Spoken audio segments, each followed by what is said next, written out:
As a child in the 1980s, I had some record albums. Those are made out of vinyl, they're big discs. And I had some like 45 RPM record albums, which are like, this big or so. They have the big hole in the middle. And they would come with like children's storybooks. And so you could, as a child, put this record album on your children's record player and it would read the story to you as you flip through the book. Kind of a neat thing, especially for parents, I guess. They didn't have to read the book to the kids. Luckily, my mom did read stories to me. I enjoy reading, but that's another topic, really. I also had some of the larger discs, like, the adult size ones. And they were 33 and a third RPM. That's rotations per minute. That has to do with how fast the record spins around. And you have to get that right, otherwise the sound doesn't come out right. You play the songs too fast or too slow, the voices don't sound right. And you can actually do some fun things with that. You can, spin it by hand and make them sound funny and laugh. You can spin it backwards and, they sound really strange then. There's some interesting rumors about that, but moving on with this story here. So I had some record albums, as I was growing up, and they were all right. I liked them. And on into the 90s, actually in the 80s a bit, I had some cassette tapes. So my favorite cassette tape in the 80s was probably Alvin and the Chipmunks' Chipmunk Rock. Now, of course, I was a kid. But, man, I played that thing till I wore it out. But on into the 90s, the early 90s, I had some Walmart discount bin variety cassette tapes. Nothing too big, but occasionally I would listen to them. Mostly in that time frame, I was watching TV, playing video games, things like that. I didn't spend a whole lot of time listening to music. But, as I grew more into a teenager, I got away from the TV and got more into in-person games, social interaction. That was nice. And I got into music because I could always listen to music while I was doing something else, which was nice. And so I got into BMG CD. It was like a subscription service where they would send you CDs. A CD stands for compact disc. So this is a compact disc. This is the storage is laser etched onto this surface, and the disc spins kind of like a record player, but there's no grooves. It's just read digitally. It's ones and zeros. So I think this technology came out around 82 or something like that. They started out with laser discs, which were aptly named. They shoot it with a laser, and that's how you read the digital coding. But they were huge, and they had movies on them. It's kind of like a precursor to DVDs. But this was just the music version, and it was smaller, and they were super expensive in 82 or whatever. And, towards the mid-90s, they got affordable so that everyone could buy them. They were $15 or something for a typical commercial a band's album with all of their music on it. Well, that, not all their music, but, just that album. Usually you'd have 10 to 20 songs, something like that. And, that was kind of cool. I bought a lot of music from, say 94 up until, 2005 or so, somewhere in that range. I was, buying a lot of CDs and listening to a lot of music. During that time I went through high school, I moved out, got a job, running my business, and just working a lot. And I listened to music a lot.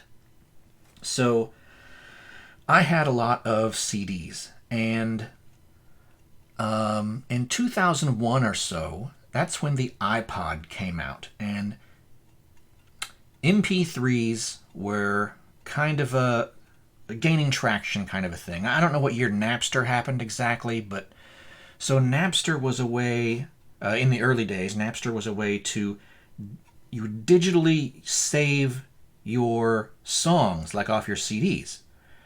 And you would put them on your computer, and then you could share them with other people. And, of course, the music industry did not like that at all, because then, they were losing sales to all this free music that was being distributed. It's I guess that's illegal, right? So That got shut down, and it's kind of quite a story. If you really want to look into that, I'll let you look into that on your own. But so Apple came out with iPod, and iPod was a portable music player. Now, they had portable music players before. They had like the Walkman in the 1980s that would play cassette tapes, and I did have one of those. But the Apple iPod was, coming into the new generation of portable music. They did have something that was in between. There was like a mini disc player, never really caught on. But the iPod was neat because it could hold so much music because it was digital. And the other cool thing about it was it didn't skip. It was like with spinning devices, if you bump them, they can skip. Even though this is digital, like if you have a CD player in your car, the early ones, you hit a bump in the road, your music would skip. Not very cool. So the digital music on something like an iPod didn't skip. You could jog with it. So it was popular with the athletic stuff. The problem with iPods is that because the music industry was so concerned about file sharing, the iPod had to get their music from iTunes in the early days. And so all of your music that you already owned on your CDs or that you'd purchased, you couldn't put it on your iPod. You had to re-buy the music. And I wasn't going to do that. Nope. I already own all this music. I have a CD player. I'm just going to keep listening to it. But I really liked the concept of MP3s because you could use your own music. So you could take your disc, you could rip the stuff off of it into MP3, save it on your desktop, your computer, laptop, whatever you got, and it was yours, and you could listen to it as much as you want. You didn't have to pay anyone else to listen to it. There was no subscription fee. It was yours. You bought it. You had the right to listen to it. No problem. It wasn't very portable, though, because it was stuck on your computer or your laptop. And at the time, the iPods didn't play MP3s because, again, of all the music industry concern about file sharing.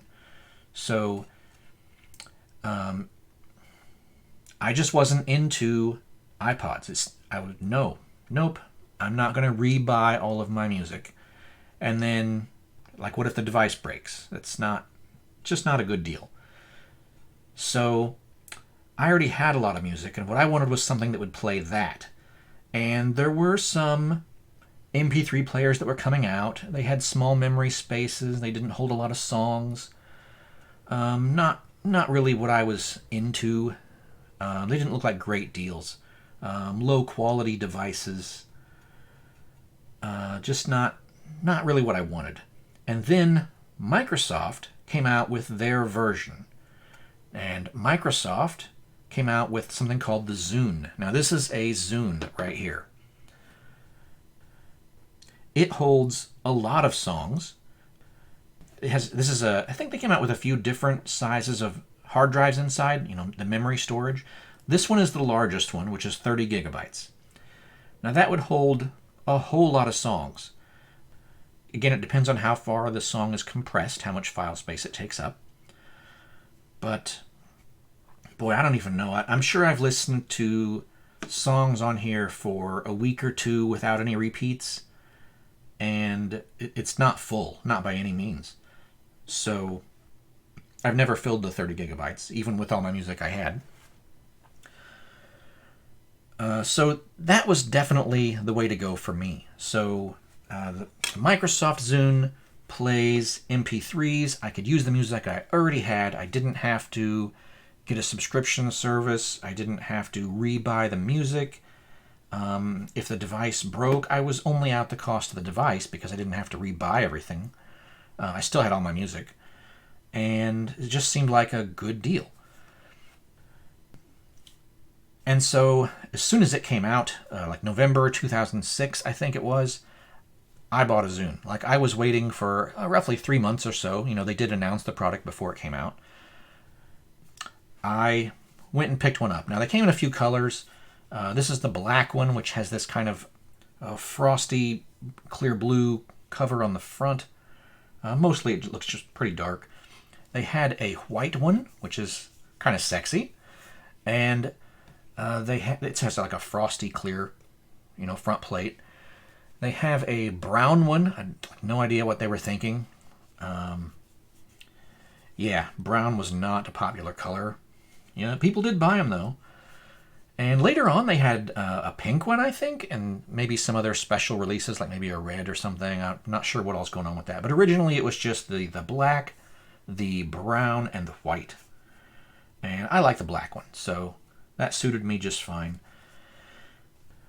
I got it, loved it, been using it forever. This is the same one. I've used it since then. I haven't replaced the battery.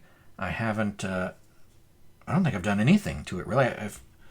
So the battery, if you leave it plugged in, like the power cord, if you leave it plugged in while you play it, if you have it plugged in constantly while you're playing it to make sure that it doesn't die, then that's not good for the battery life.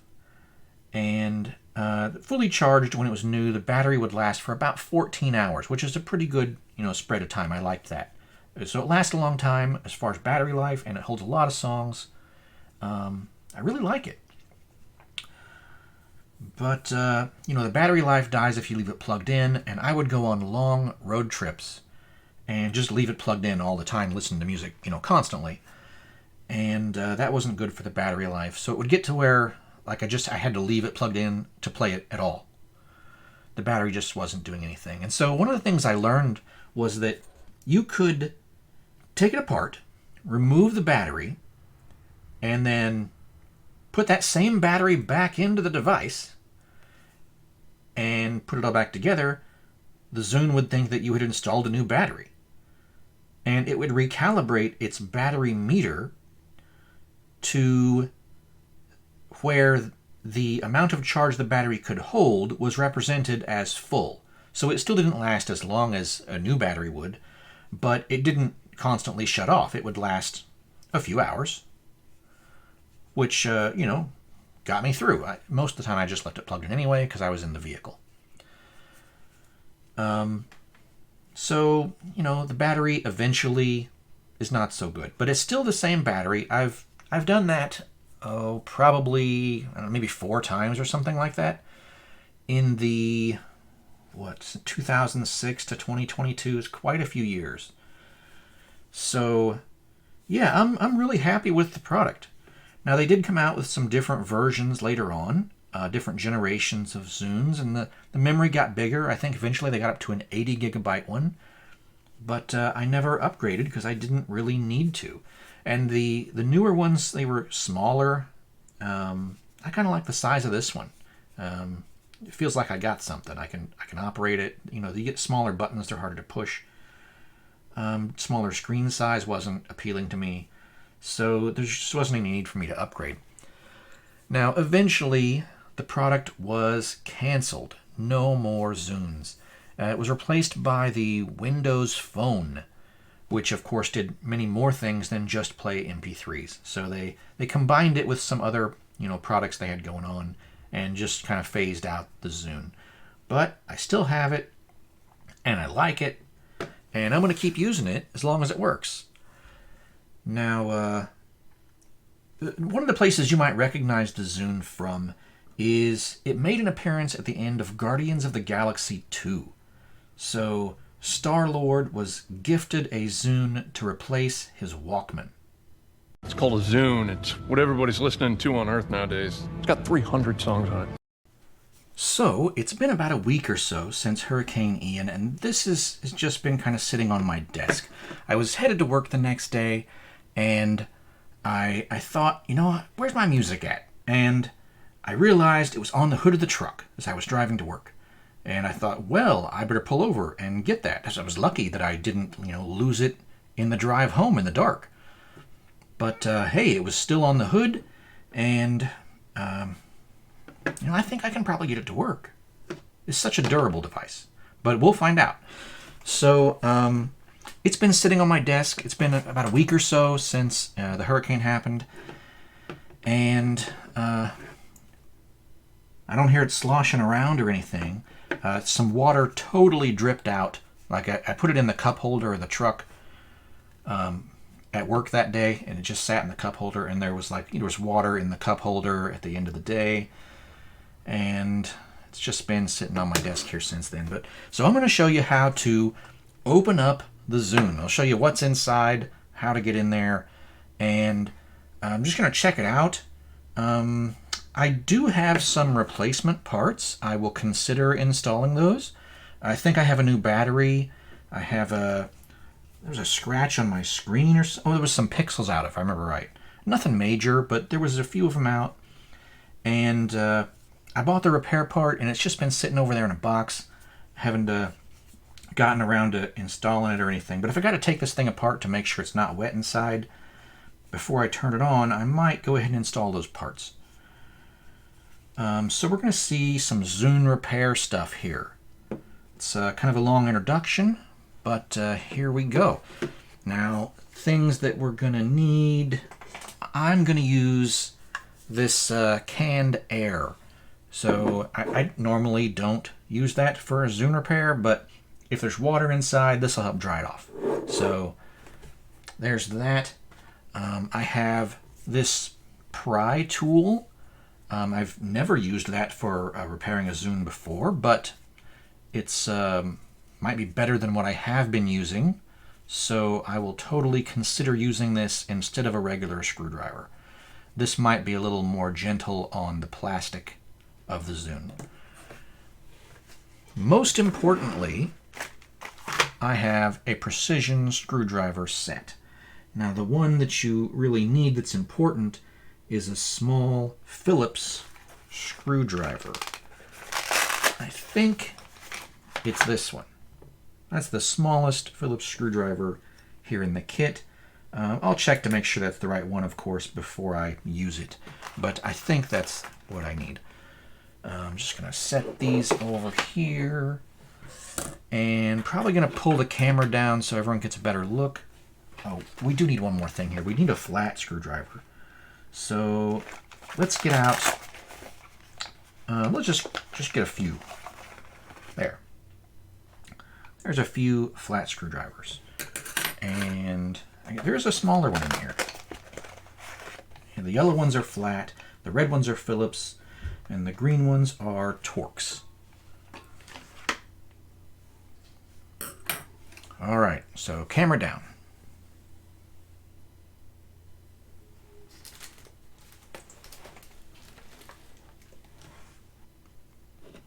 All right, good look at the Zune here. You can see this is a little spot where I've opened it before.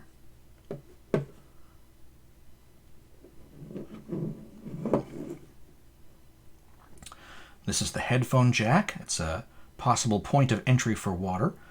This is the lock and unlock button. The lock position makes it so that you can't, if you push any of the buttons on the front, they don't do anything. And then unlocked is pretty much where I leave it all the time, so the buttons work. Nothing there. And here is the charging port on the bottom. One of the things that I do wish that they had done was have the or the headphone speaker jack on the same end as the charging connection. I think that would have been much more practical to have both cables at the same end of the device. And I also, the other issue with the Zune is the specific charging cable that it uses. It's its own thing, and it doesn't work with other stuff. It's not the same cable that an iPod would use. And so that cable, the charging cable, is probably the weak point of the whole system. If my charging cable goes bad, I might have a hard time finding another one. They do make aftermarket charging cables and aftermarket parts. Repair parts are available for Zunes, which is awesome. It's another thing I like about them. I can fix it myself. So this little bezel that goes around the charging port, that pries out, and then there's a screw at each end. Once you take those screws out, then the case halves just snap apart or together, however you want to look at it. Now, this end opposite the screws has little catches, so if you were putting it together, you would put the top end together first, and then you would just snap it together.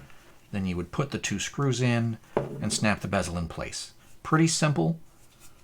Here's what the back looks like. Down at the bottom, I think it says hello from Seattle or something like that. And we have the buttons. I can't really show you what they do right now, but we have, this is not a click wheel like an iPod has. This is just a directional pad. We've up, down, left, and right. And we have kind of enter in the middle. We have play and pause over here. And this is back up to the previous menu. So that's everything. So let's get into it. So let's select a screwdriver.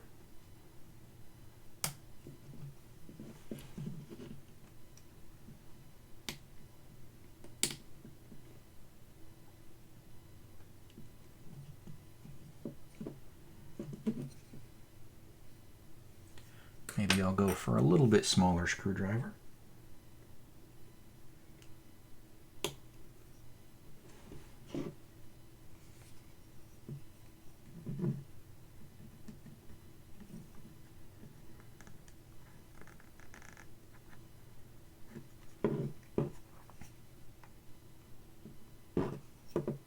I can see it there, just can't quite get the screwdriver in it.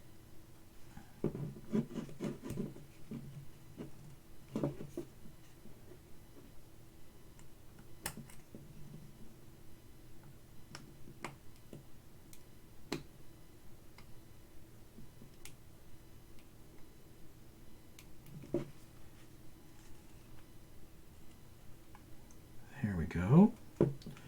Now I got the screwdriver underneath the bezel.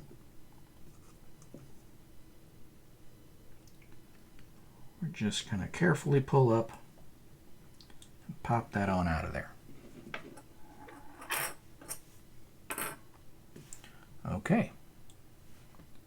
It is out. Now, it does have a forward and backward. So let's have a look at it here. So this side does not have any notches. That's the back of the device. The other side over here has a notch on the front, and over here there's a notch. That's the front. So it would go like this.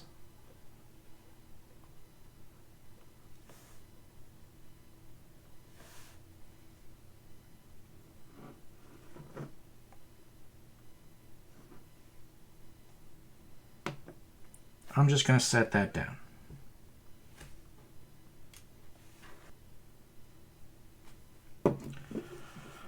Okay, here we are. You can see there's 2 tiny Phillips screws.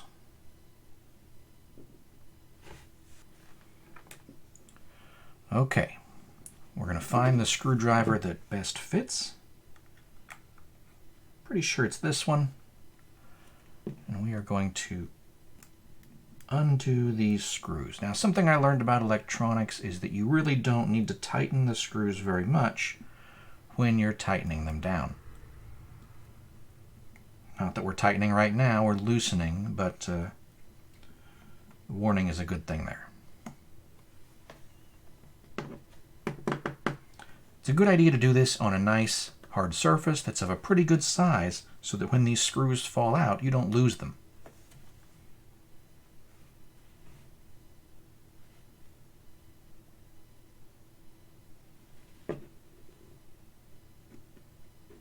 Well, there it is.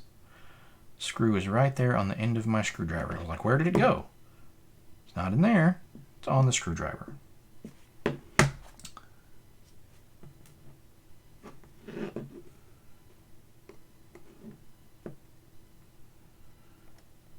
I'm going to be extra particular and put the screws back in the same holes they came out of. So if the Zune goes this way, and the little bezel over here, put it on the camera, goes like that, then this screw came from over here on this side, and this one came from over here on this side. Now I'm going to put those screws with the flat side down so they don't roll away. Okay, now there is nothing really holding this together except it kind of clips together. So we're going to pull it apart from the bottom towards the top. So just see if I can get my finger in there to start with. You can kind of see like this white line right there. That's where I've, pried it open before. So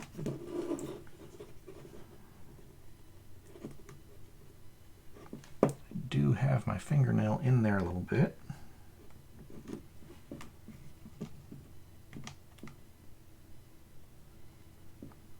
Boy, I don't know if I can fit this giant pry tool in there or not.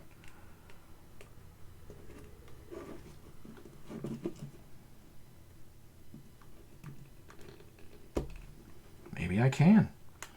The idea is that this pry tool is made of plastic and it's supposed to be non-marring, which means that it won't leave marks on your device, which sounds really nice. I've always used screwdrivers before, and you can see the tiny little marks that it leaves. There we go. I would say that worked pretty well. All right, hopefully we don't get a ton of water falling out or anything. All right, so basically it just opens up, and that's that. So the headphone jack right here has to go into this hole for the headphone jack, of course, when you line it up. And the switch needs lined up with the switch. I've never had a problem with that, but I guess make sure they're both in the same position when you put it together.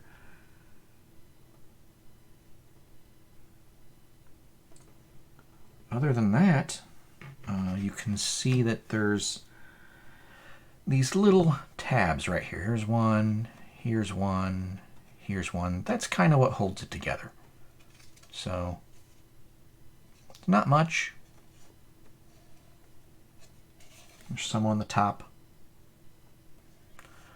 So this is just the shell, and I'm not seeing any water. So that's good, I guess, right? Seems dry. Blow it out. All right. I don't have a puddle here. Things seem good.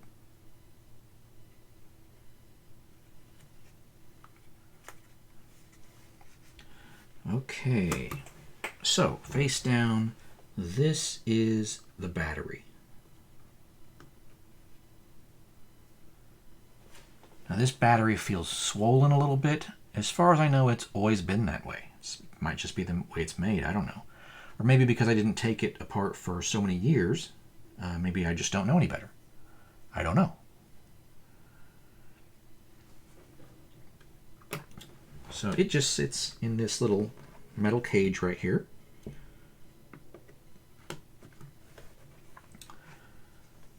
Here is the battery connector.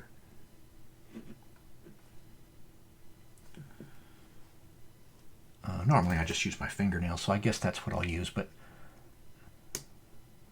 there's a little catch right there. So let me do that again. That's open. That's closed. Open. And when you open it, it releases this little ribbon right here. There. So that has the connectors on it for the battery. So that's all that holds the battery on. That's the battery.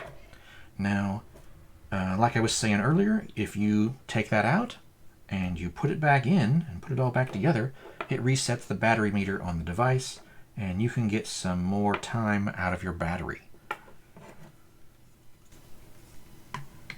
Let me get a look at the contacts on this. It does look like maybe there's a little corrosion.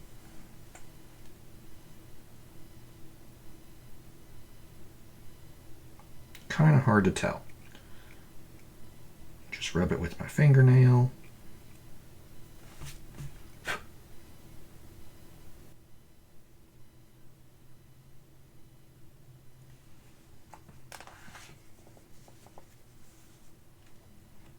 I don't know if that really looks that great. Looks like it might work. I feel like part of the contact surface wore off when I rubbed it with my fingernail there.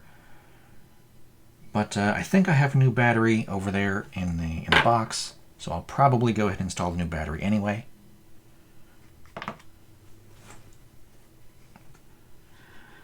Alright, copper. This is a grounding piece of tape, basically. It connects the hard drive to the metal chassis. Boy, it's been a while since I had one of these apart, but I did replace the motherboard in one once, in the one that belongs to my wife. I got her one, I think the year after I got mine, and it got wet previously, and we ended up replacing the motherboard. So hopefully that's not required here, but I don't know, we'll see. Alright, so the next thing we're going to do is remove these screws right here. So we have one here, we have one here, and then we have similarly one here and one over here.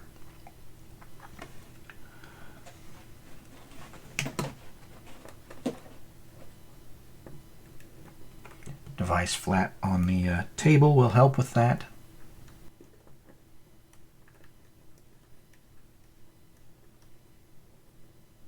Screws turn counterclockwise to unscrew them, and clockwise to screw them in. Hopefully you know that already, but if you don't, that's important to know.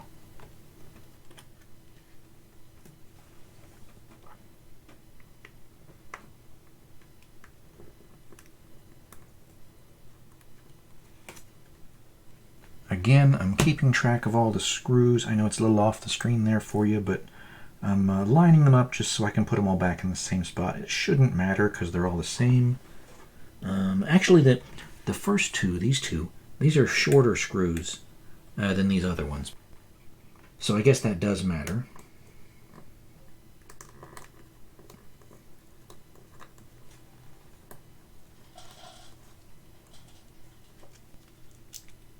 There we go.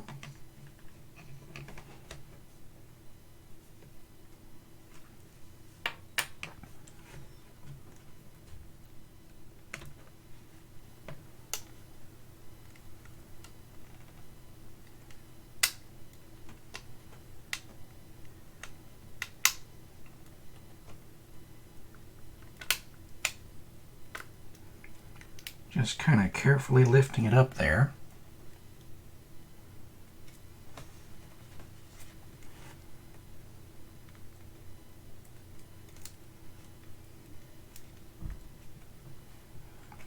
This one's actually never been apart like this before, so like I said, I did take my wife's apart once to replace the motherboard.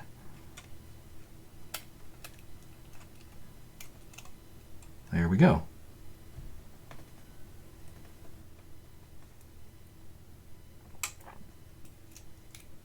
So we'll fold that metal cage up. It's just held on with the tape there, which isn't just to hold it, it's a metal tape, so they're connected electronically. Let's see, that ribbon has to come out of there somehow.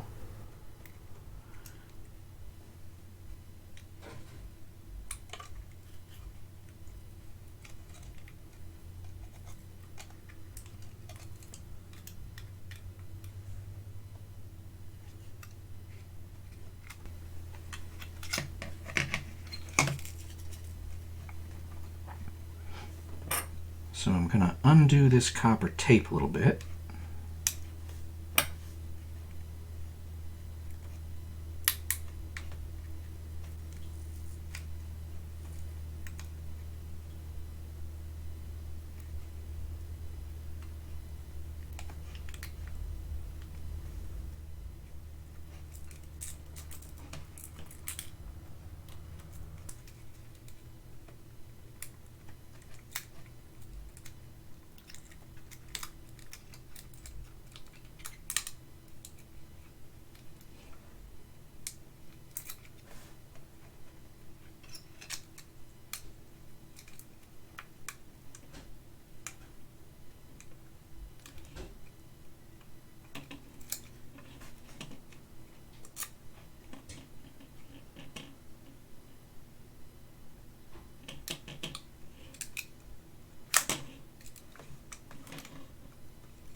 There we go.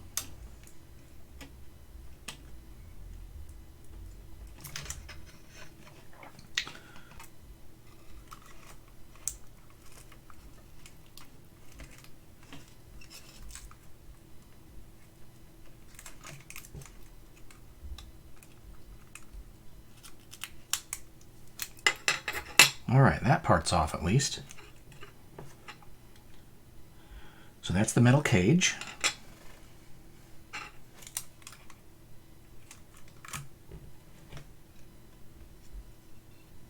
This is the hard drive, goes inside here. Battery goes in here.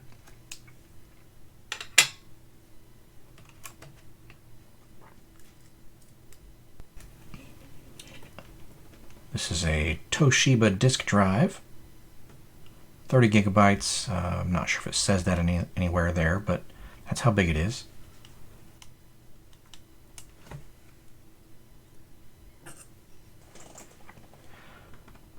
All right, see this black line right here? So that black line is the clip. There, it slid up. We're going to put it back down now. Or try to. There, that's down. So you can see pins on both sides of the black line. And then that's up.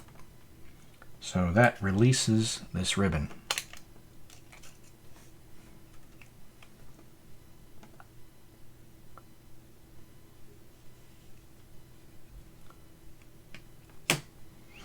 Okay, so this is my hard drive.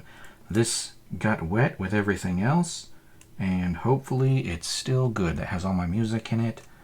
I'm not seeing any water, so, you know, it's dried out since then.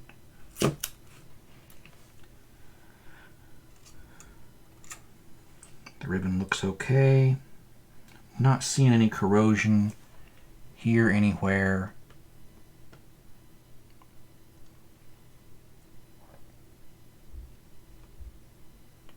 But let's go ahead and keep taking this apart just to see all the pieces.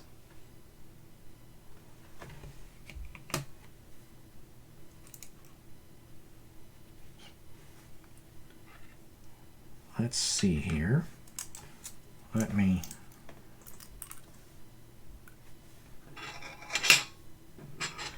get this back the way it goes so I keep stuff lined up. All right, keeping everything all orientated the same way. I know orientated is not a word.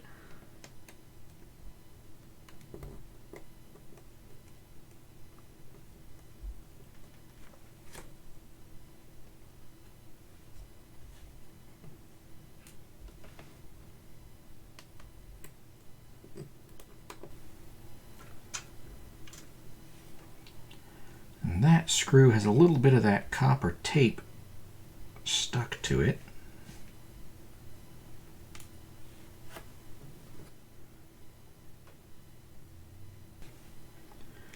And so does this one.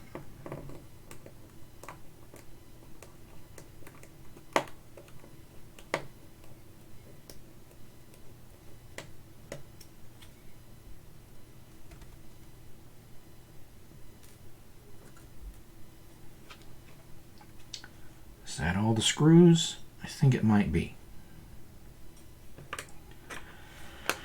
Now we do have one more electrical connector right here. Now it works the same way as this one, but the ribbon goes over it, so it can be a little hard to reach. I think that's for the screen, if I remember correctly. So let's see if this comes out.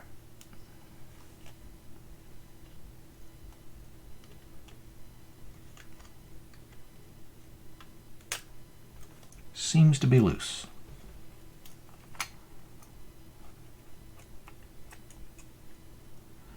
Oops, not the screen, it's the touchpad.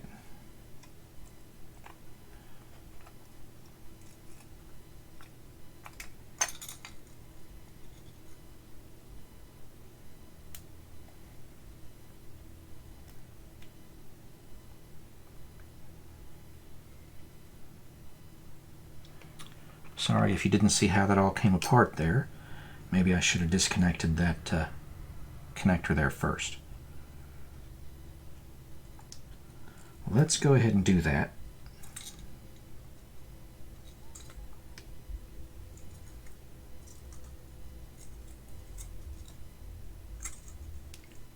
So we just lift up on it.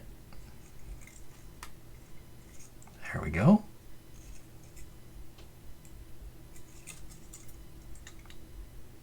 I seem to remember that one being particularly difficult to do back when I was fixing my wife's Zune. Alright, so this is up, that's up. This is the switch for the lock. Goes in both positions.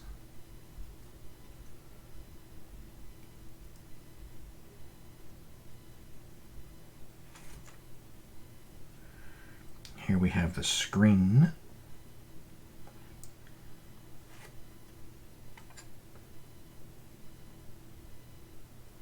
It clips on with these little white clips over the motherboard.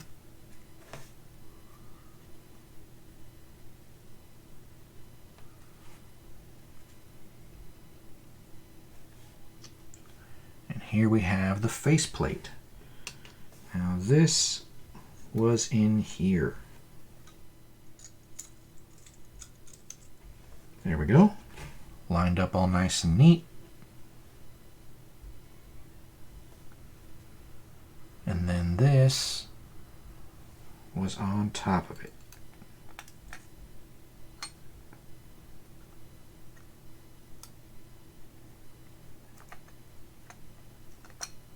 All right, that's where that goes. So these screw holes line up. So we are going to take that back off.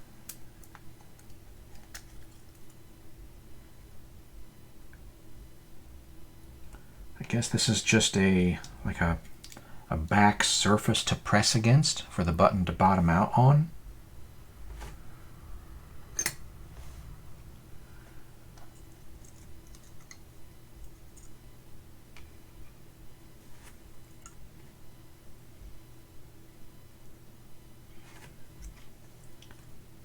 There's the contacts for the buttons. Looks like back and forward are maybe a little worn, but they probably work fine. I know that on my dad's Zune, he has worn out his buttons. So that's another project I'll have to tackle at some point.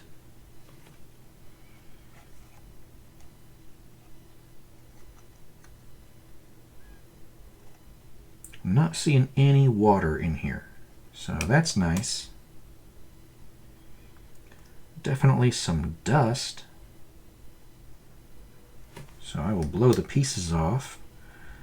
And then here is the screen, clear. Oops. My little button here fell out.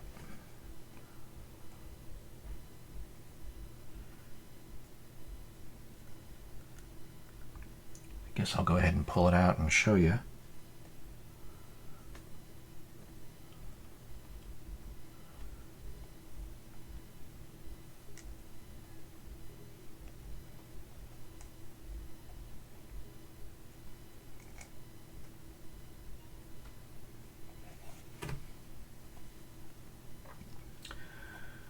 Just to get it rotated the right way, and it'll go back in.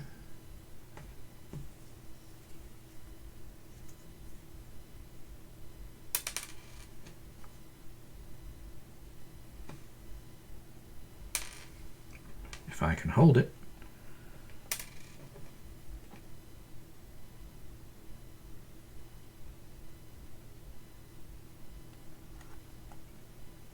There we go.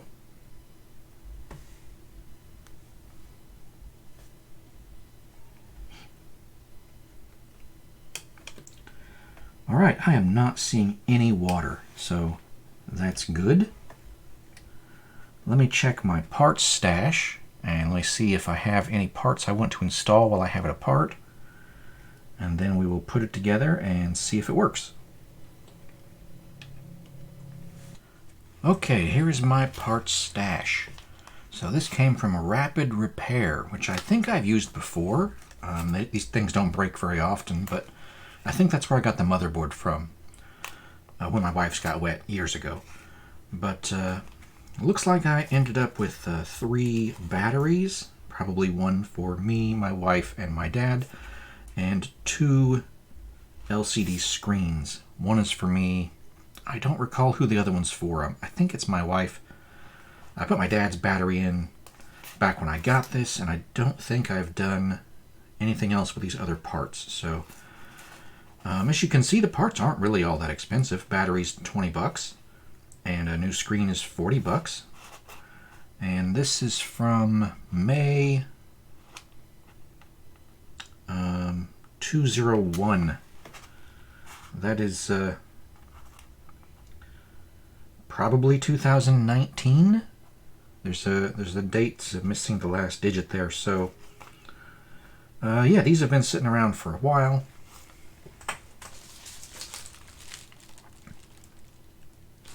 Just check the shipping label, confirmed that is 2019. So yeah, I haven't had any need to take the device apart since then because it wasn't broke, so I just never really got around to fixing it. You know, the battery didn't bother me that bad. I was ordering it because I needed a battery for my dad's, and I was like, well, while I'm at it, let me go ahead and get one for mine. I've never replaced it, and I think it's finally time. So this, I believe these are the batteries, and this is probably the LCD screens. Looks like that might be a screen there.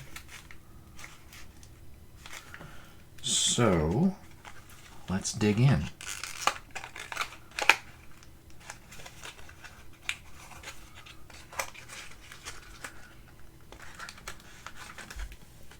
Put these new parts in this Zune that got wet and hope that it works. And if it doesn't work, then I can take them back out, right? It's not that hard.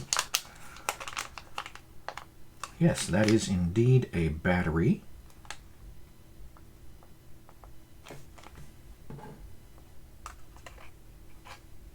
Yeah, the contacts on that battery just don't look great. It looks like the little contact towards the top of the screen is missing a section, so I guess that wouldn't make very good contact.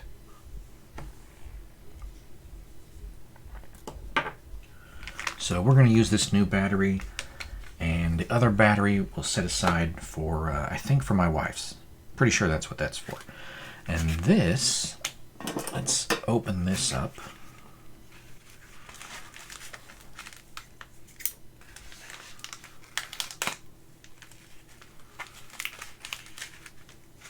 Okay, we'll leave that one in there.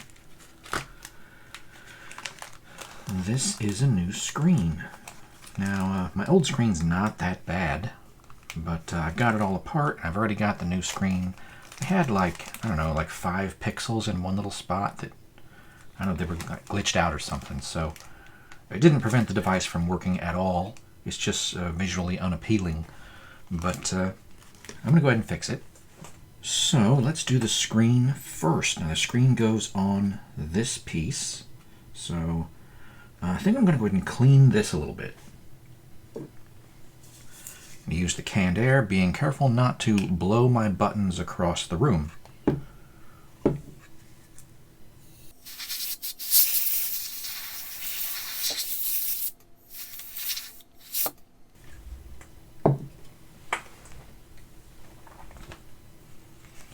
And this is a lens cloth, like for cameras. Super soft on the bottom side, basically like microfiber.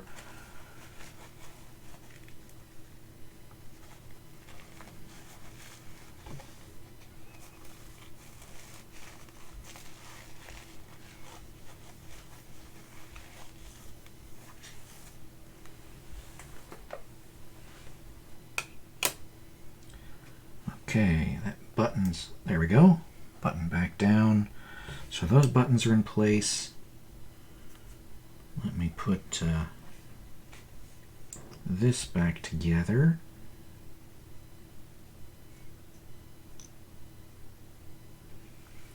It does come apart into its different components here. As you can see, we can take it apart, we can put it back together. Not too big of a deal. There we go. This has little tabs on it that go in slots. So there you go. You'll know when it's seated.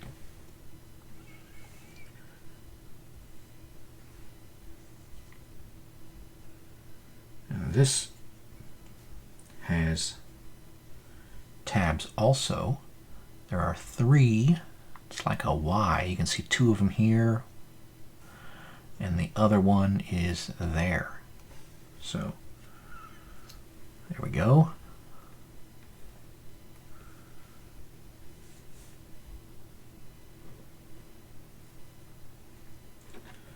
Let me go ahead and blow this off also. It's kind of dusty.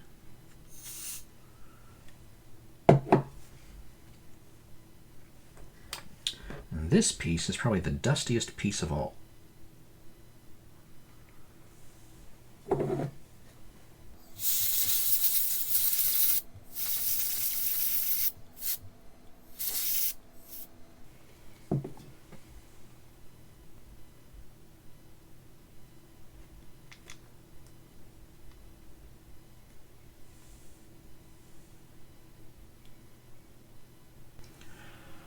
Okay, so the bottom part, flip it around this way, that way the bottom's at the bottom.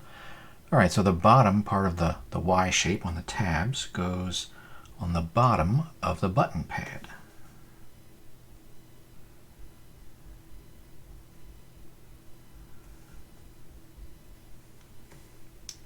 Which sits in there.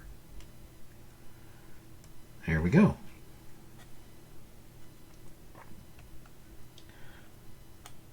So each of those tabs has a little groove that it sets in the case there on the front plate.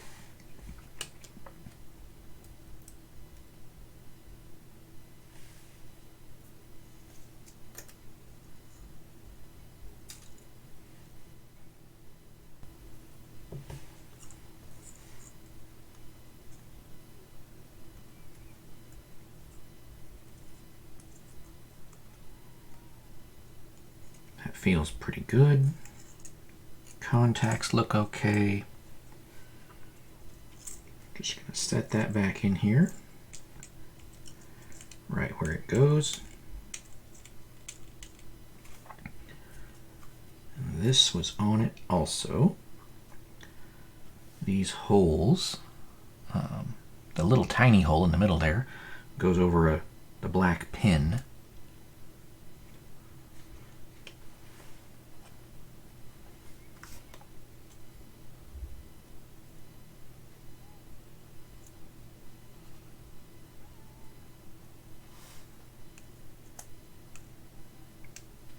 There we go.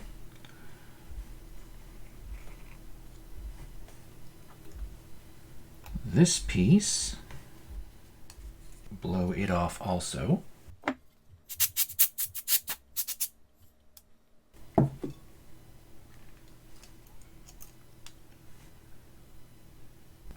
The two outer holes, the top one here and the bottom one, slide over pins that are on this front plate.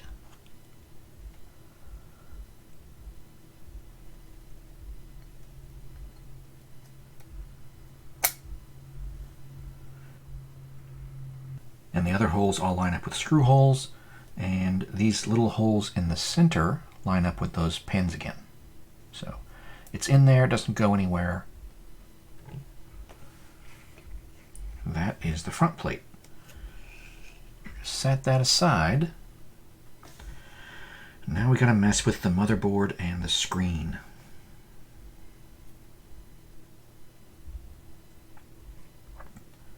Let's start by taking the new screen out of the bag. We'll set the battery aside.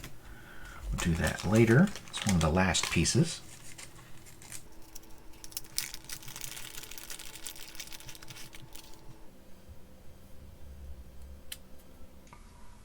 Let's take it apart and see if this is the right thing to go on here.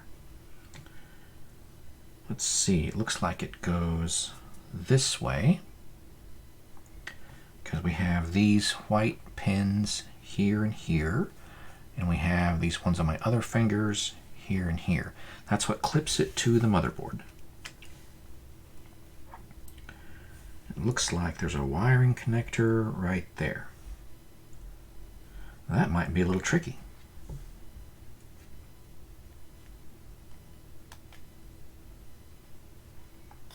Pretty easy to get that off of there.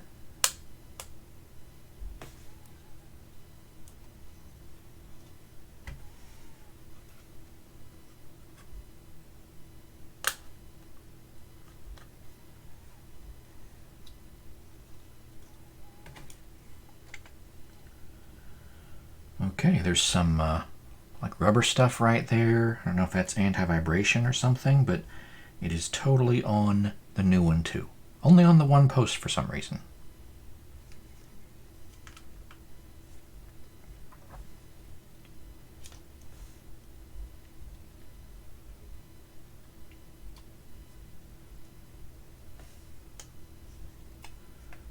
There we go. So it looks like that's the same kind of connector that is used for the hard drive.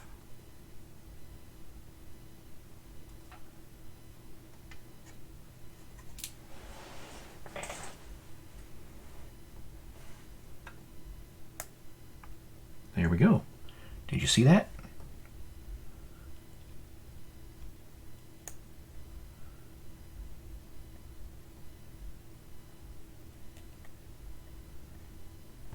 So the black line is down. It just folds up like a hinge. And then that comes out. Old screen set aside. Let's have a look here. I am not seeing any oxidation, water spots, discoloration, anything like that.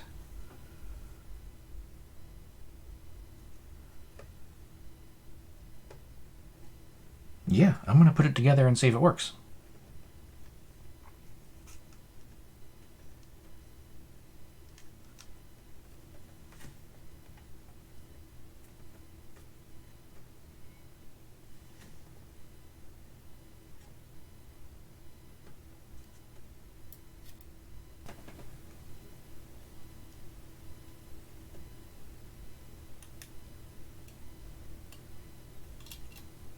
go.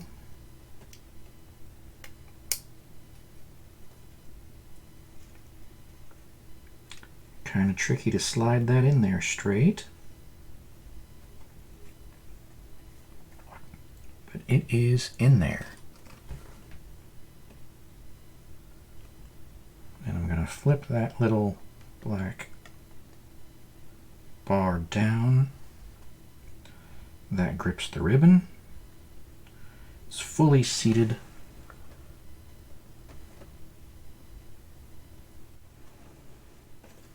So you can see that there's little wide spots on the ribbon. Here and here. It's a little wider than the connector. Maybe I can show you on this one. So that's how you know it's fully seated.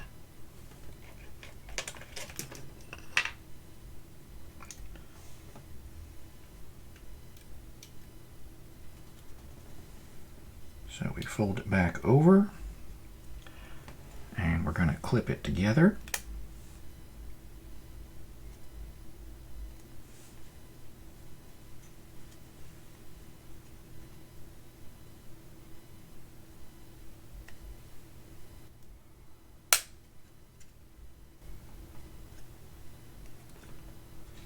Okay, new screen. And that's it for the motherboard and the screen. So that can go back on. I'm going to take my super soft lens cloth here and get any dust off of here that might be on there before I put it together.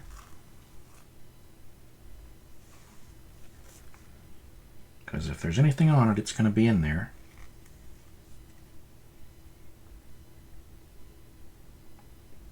By putting the screen upside down, then gravity's on my side. Okay, so this goes back in the case.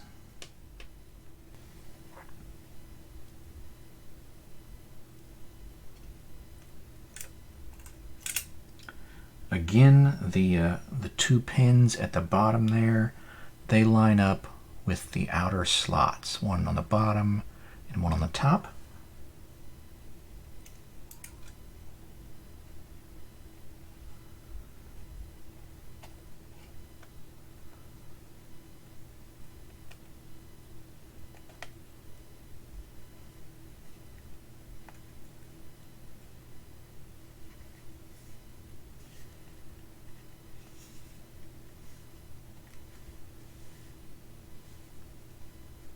There's not really anything that holds it in, it just sort of sits in there.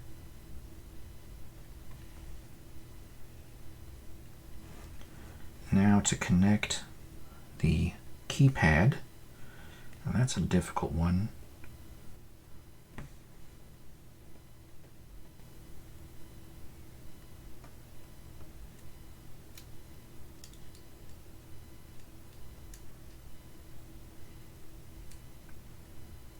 Okay, the ribbon is in the hole and it is fully seated. Now I have to press this little latch down, but the ribbon is in the way, which makes it a little tricky. So push down a little on each side.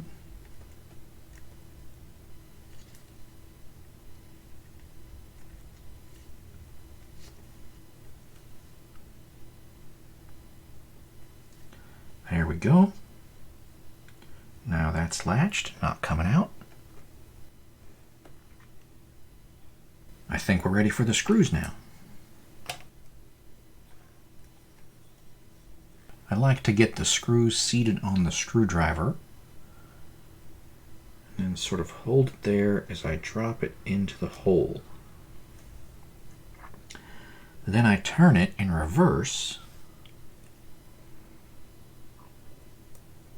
just a little bit, which helps to make sure that the screw starts straight. So you turn it until the thread clicks, and then you go towards tight, and it should screw in nice and easy.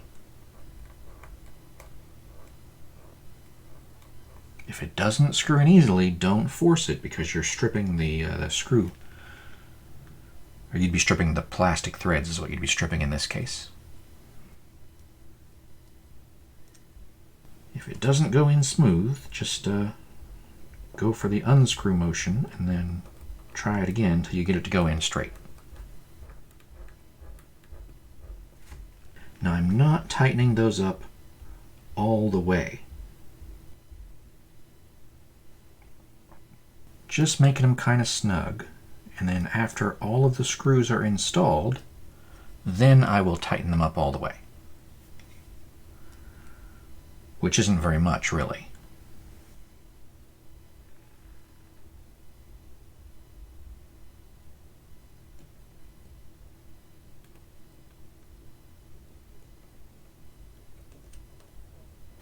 Okay, those are all in. Now that I know that they're all lined up with their holes and screwed in straight, I will just snug those up a little bit. It really doesn't take much force at all because we're just screwing into plastic here, and you don't want to strip out the plastic or crush the motherboard with the screw tension.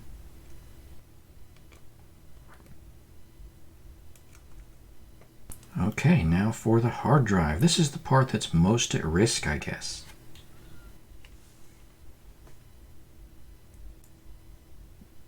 It's not dusty. I'm not going to blow that off or anything. Looks okay. So it has this black stuff wrapped around it, and it has a rubber piece on either end.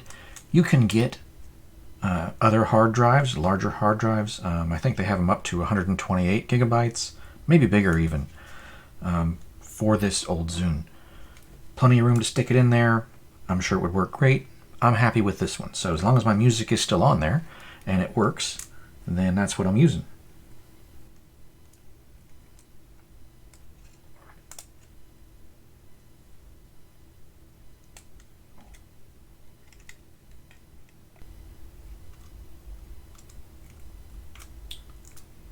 Doesn't go in there very far.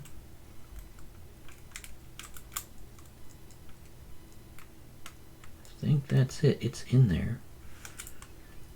Now I have to fold this little flap down to hold it.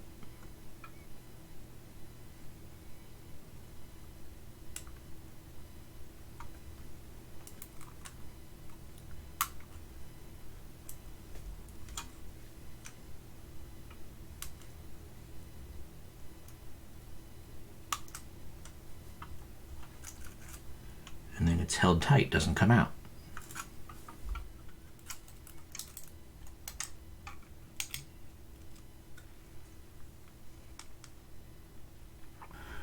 Okay.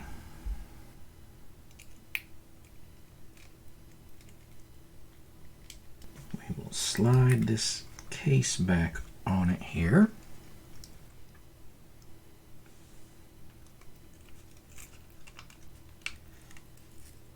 Stick those metal things back on.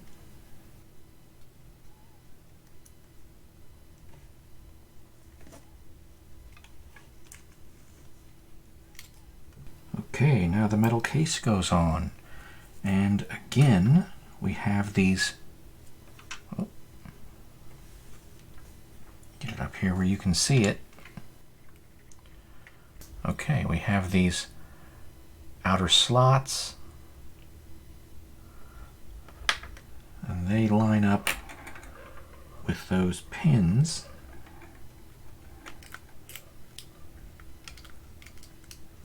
Right there.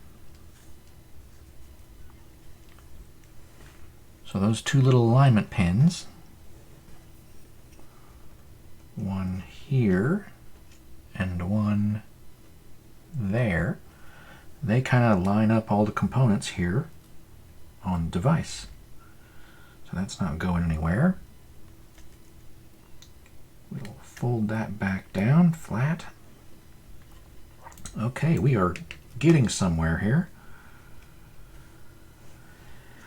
Let's see, we have 4 screws to hold this metal cage down. We'll go ahead and put those in. And then we have the battery, and this little black bezel.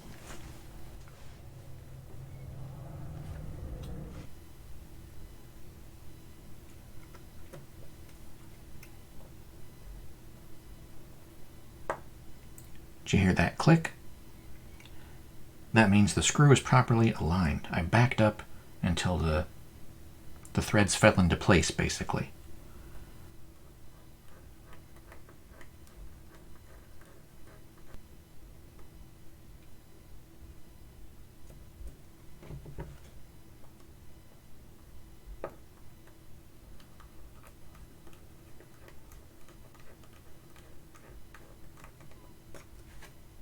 And that's a little difficult. Screw is down in a hole.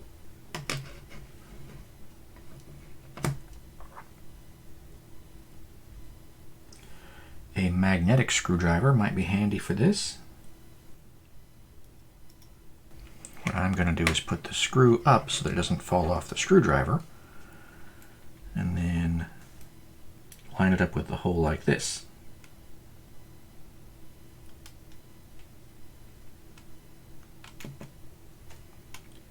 There we go. Gravity on my side.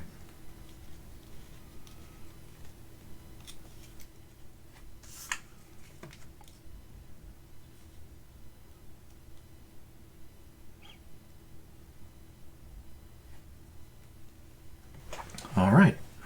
This pad, this plastic bag, helps to keep from scratching the screen against a harder surface.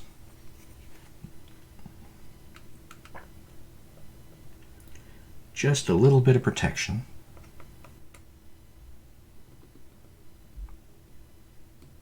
All right, that's plenty tight enough. Now, back to this battery, sealed in a bag. It's important not to cut your ribbon when you open the bag.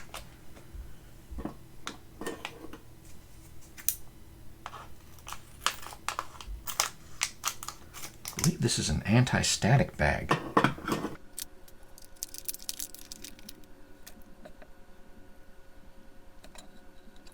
.7 volts on both of them.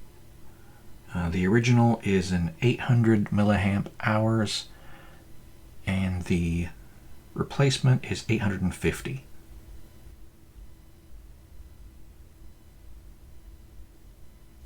As time goes by, I suppose you won't see original batteries anymore, right? Probably won't matter. But if you wanted to know if your Zune had an original battery, that's what it looks like. All right, so this direction.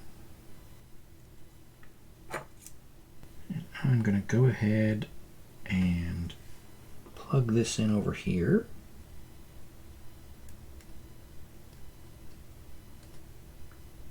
Fully seated all the way down.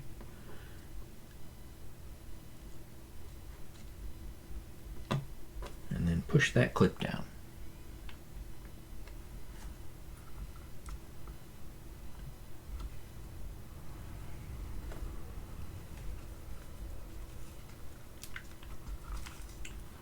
Then the battery goes in there.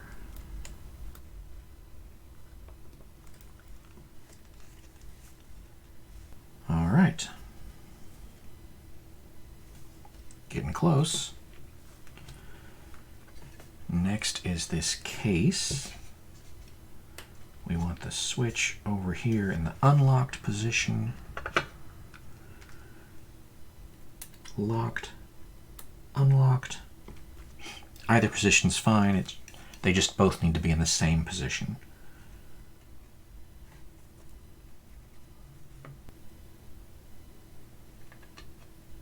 So we're going to line up the headphone jack with the hole.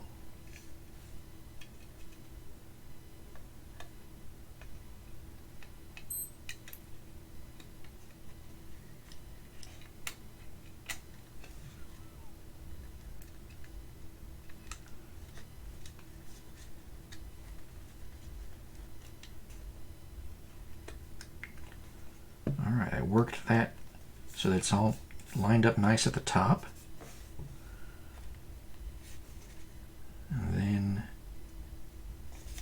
just kind of push this together. Should snap together pretty easily.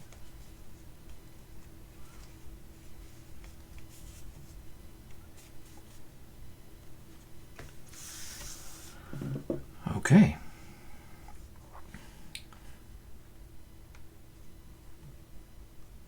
We try not to drop the screws down inside the charging port here. I mean, they'd come out, but just a little easier to get it started if I hold it sideways. Heard that click. Now go the other way.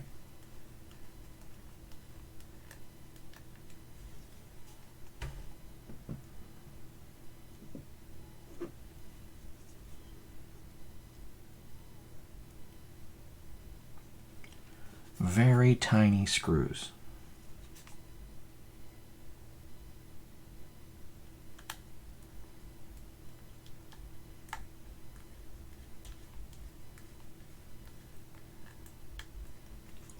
Okay, both screws are started. Get that lined up. Make sure they're snug. All right. Now, this piece goes on. It goes on this way.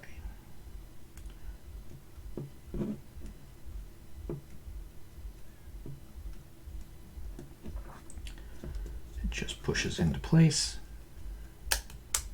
There we go. Okay, so we didn't find any water inside. We replaced the battery and the screen, and now I'm going to need to plug it in and charge it because I assume that the new battery is dead. It's a few years old. What, 2019? It's 2022 now. I guess I'll try the... Oh, there we go. I guess the new battery does have some charge. So apparently the device is working. It says it's a low battery, so I should charge it. And let's go to music and see. Yeah, we have, yes, okay, low battery. We have genres, albums, artists. Yes, looks good. There we go. I just need to charge it. So, and my little pixels were like right over here. I had like, I don't know, 4 or 5 that were messed up. And it's fine now. So, that's it. Successful fix. I will now have music at work tomorrow. So I hope that helps you fix your Zune, if that's what you're trying to do. And if not, maybe you learned something anyway about electronics repair. I do need to do a little bit of this again. I think I have to do the same thing with my wife's. Hers wasn't wet this time, but I think it needs a screen and definitely a battery. And with my dad's, his push buttons are worn out. And so I have a new Zune for him, rather a used one to replace it with. And I also have his old one that I can maybe get parts for and try to fix that too. So that's something I might do in the future. But in the meantime, I better get back to work. Sometimes when you drop electronics in the water, if they get wet, you can do something like put them under a lamp so that the heat can help dry it out. Probably won't work very well if it's an LED light, but the old incandescent light bulbs used to get warm. You could also try putting the device inside a bag of rice. That it would be dry rice, because rice absorbs moisture as it puffs up. So the rice can kind of suck the moisture out of the air, so that's why you put it in a sealed bag. I don't know if those would really help or not. They probably would have been a good idea. I just left the thing on my desk. I think the main really important thing is not to turn it on while it's wet. Here is what the Zune charger looks like. This is the original Zune charger. It has this protective, clear film on it from the factory when it's new, and I have never removed that. So my letters aren't scratched off or anything, if I ever took that off of there, it would probably look pretty good. It should be in good shape. Just plugs into a wall here. This is USB.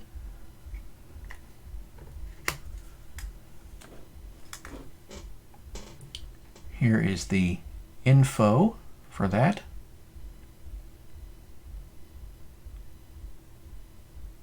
If you need to know what kind of charger or anything. And this is the original Zune cable, which says Zune on it. Now it does look a lot like an iPod cable. It is not. The pins are different. It has these buttons on the side, and you squeeze those to move these little hooks.